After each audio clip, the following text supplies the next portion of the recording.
Bom, senhor Zíris, eu queria lhe perguntar, nós estamos no ano vocacional no Brasil, o senhor trabalha com a juventude, com os jovens há tantos anos, e eu queria lhe perguntar sobre o seu testemunho. Conte para nós um pouco como é que foi a sua caminhada até o sacerdócio. Bom, eu sou natural de Nova Petrópolis e no interior de Nova Petrópolis, mas a minha família cedo se mudou, havia uma campanha de colonização para o oeste de Santa Catarina, né, que era a Mata Virgem, né, estava iniciando a colonização. Hoje são cidades, diferentes cidades. São João, né? São João, né? Sim, era um distrito, se tornou depois um distrito de Itapiranga, mas hoje é um município. É o município mais importante do país. Sim, né? claro. Porque Não temos dúvida disso. é tricampeão em alfabetização no Brasil. Né? Opa! E é um lugar de turismo também, porque tem as termas de São João do Oeste, né? Se dá muito valor à educação, à formação universitária e também acadêmica fora das universidades. Depois de lá foi para estudar com os jesuítas. Os padres jesuítas, até hoje, eles eram pioneiros lá, acompanharam os colonos que foram daqui do Rio Grande do Sul para lá. Dos jesuítas eu passei para os padres diocesanos, né? Passei para a Arquidiocese de Porto Alegre e um dia o cardeal Scherer, então ainda arcebispo, me chamou no corredor do seminário de Viamão e disse que eu tinha recebido uma bolsa para ir a Cuba. E claro que eu não iria, né? Não estava querendo ir. E ele me chamou que eu tinha uma bolsa para estudar na Alemanha.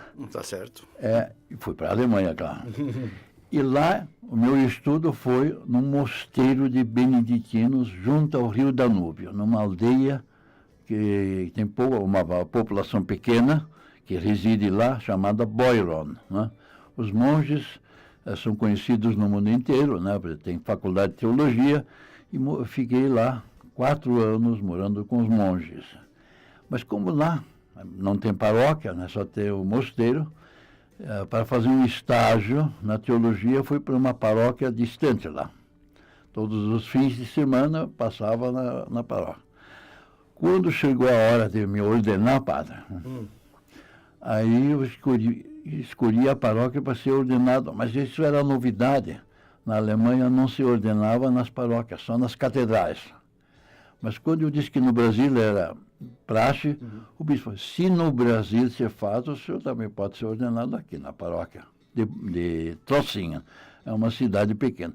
Lá fui ordenado em 66, 30 de abril. Né? 30 de abril de 66. E no dia 1º de maio, rezei a primeira missa de padre lá naquela cidade de Trocinha. Era uma cidade universitária, tem curso superior de música, e eu tinha feito também palestras lá no meio acadêmico, né, na época sobre Teilhard de Chardin, que depois de 40 anos estar no Brasil foram publicados em forma de livro. Né? E de lá, um dia apareceu o cardeal, que durante o concílio ele aparecia bastante lá no mosteiro fim de semana, quando eu estava em Roma. Um dia ele me diz assim, você poderia dar aula na PUC e no seminário de Viamão.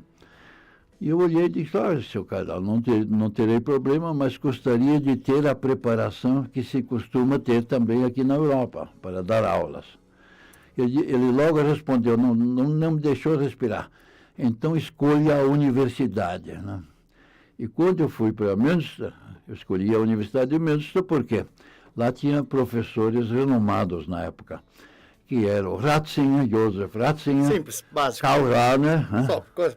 Depois o Walter Casper, era bem jovem, ainda hoje cardeal e já aposentado, emérito, né? E fui para Münster. Mas nesse tempo eu tinha um programa na Voz da Alemanha, né? Na Deutsche Welle? Na Deutsche Welle, isso mesmo. Programa internacional. E aí, de Münster, eles logo fizeram um contrato com a rádio de Münster para eu não ter que ir à Colônia, né? Porque a Deutsche Welle funciona até hoje em Colônia, Köln, né? E lá fiz o meu doutorado. E o cardeal Scherer vinha lá seguido. Quando eu estava com um programa de rádio, eu recebi um convite do presidente da República. Ui! Durante 14 dias eu fui visita. E para mim foi uma surpresa, porque eu recebi um cartão da presidência, que era para tudo. Para viajar de avião, de trem, de ônibus, né? Para tudo. Hotel, restaurante, 14 dias. Eu aproveitei para conhecer Berlim e lugares mais distantes. Depois, no fim, foi um encontro com o presidente. E eu achei uma experiência que me marcou muito, porque ele me pediu para às 11 horas chegar no gabinete da presidência. Estava ele sozinho. Ficamos conversando uns 15 minutos. Vamos almoçar em Bad Godesberg, né? Era uma cidadezinha vizinha, num restaurante. Ele sozinho e eu fomos no trem até o restaurante para almoçar lá. É claro que os garçons conheciam ele, né? Então foram experiências muito interessantes. E, Monsenhor, desculpa lhe interromper, eu queria perguntar para o senhor a respeito do como é que era o professor Ratzinger, que ele ainda era sacerdote, ele não era nem bispo ainda quando... Nem Monsenhor, ele era... Ele era padre ainda. Sim, era padre, muito respeitado, mas ele era um padre progressista naquele tempo. E uma figura que hoje não se alimenta mais. Mas ele com Rahner e Metz publicaram livros, uma série de estudos, chamadas Questiones Disputatas, para mostrar caminhos que a Igreja tinha a renovar. Isso já era em previsão ao Concílio Vaticano II, mas era antes do Concílio, né?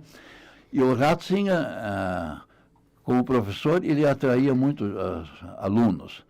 Via de regra, ele tinha em torno de 800 estudantes para assistir às aulas dele. Sempre era no auditório máximo, como Karl Rahner tinha mais como professor, porque tinha que transmitir para outros salões, né, que nem todos podiam. Então eu tive eu me hospedei na casa central das Irmãs da Divina Providência, né? E porque essa existe aqui no Brasil, eu já conhecia. E lá tinha o diretor das irmãs, era um monsenhor também, Stint, que conhecia bem o Brasil. Então ele viajava, eu tinha que cuidar da casa. Um dia tinha um hóspede polonês, chamado, naquele tempo era Cardeal Wojtyła, João Paulo II. E era um cardeal que falava muito bem o alemão.